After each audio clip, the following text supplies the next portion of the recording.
जन हितैषी। टीआरपी नहीं भरोसा आपका।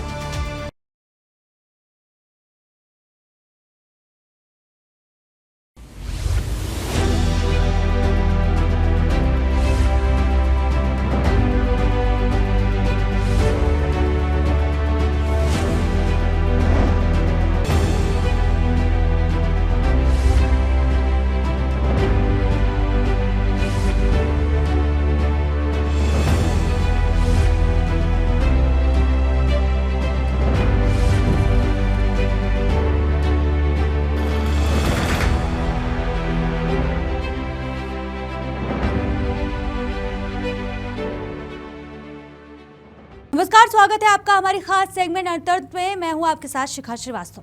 ओला ग्रुप और इसके सीईओ भविष अग्रवाल की मुसीबतें बढ़ती जा रही हैं। लिस्टिंग के बाद ओला इलेक्ट्रिक के शेयर लगातार नीचे आ रहे हैं।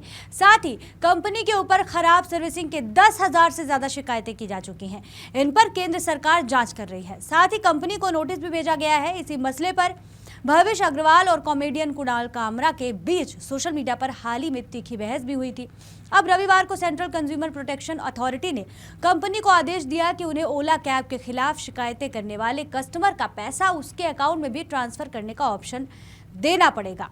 अभी तक कंपनी शिकायत करने वाले को एक कूपन पकड़ा देती थी, जिसका इस्तेमाल अगली राइड के दौरान ही किया जा सकता है।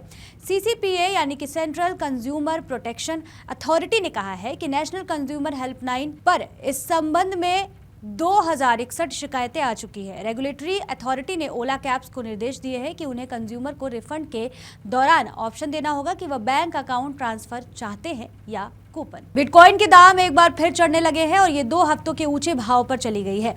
ये भाव क्यों तेजी पर आ रहे हैं और लगातार बढ़त क्यों दिखा रहे हैं, इसके पीछे की वजह जानकर आप हैरान रह जाएंगे। इसके पीछे चीन के स्टिमुलस की कोशिशें और अमेरिकी चुनाव में डोनाल्ड ट्रंप के ज्यादा आगे रहने की उम्मीदों के चलते तेजी देखी जा रही है। कल सुबह बिटकॉइन के रेट देखे गए तो ये 2 हफ्तों की ऊंचाई पर आ चुके हैं और $63,890 प्रति बैरल पर आ गए हैं।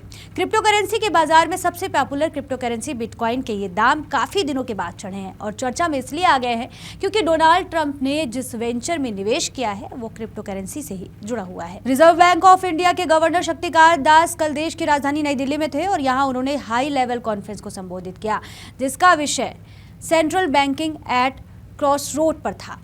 अपने संबोधन में आरबीआई गवर्नर शक्तिकांत दास ने जहां बैंकों के कामकाज को लेकर बात की, वहीं उन्होंने देश के बैंकों को कुछ बातों के लिए अलर्ट भी किया, जिससे वो मौजूदा ग्लोबल चैलेंज में सुचारू रूप से काम कर सके। आरबीआई गवर्नर शक्तिकांत दास ने रिजर्व बैंक के आरबीआई @90 इंटीटेटिव के तहत नई दिल्ली में की नोट एड्रेस में कहा कि आज की ग्लोबल अर्थव्यवस्था पहले से कहीं अधिक इंटीग्रेटेड है और दुनिया भर के बैंकों की मौद्रिक नीति में बदलाव से कैपिटल फ्लो और एक्सचेंज रेट में अस्थिरता आ रही है। ध्यान रहे कि आरबीआई की स्थापना को 90 साल पूरे हो रहे हैं, जिसके उपलक्ष्य में देश में जगह जगह कार्यक्रम हो रहे हैं। अर्थतंत्र के इस बुलेटिन में फिलहाल के लिए इतना ही। तब तक के लिए मुझे दीजिए इजाजत और आप देखते रहिए जनहितैषी। नमस्कार।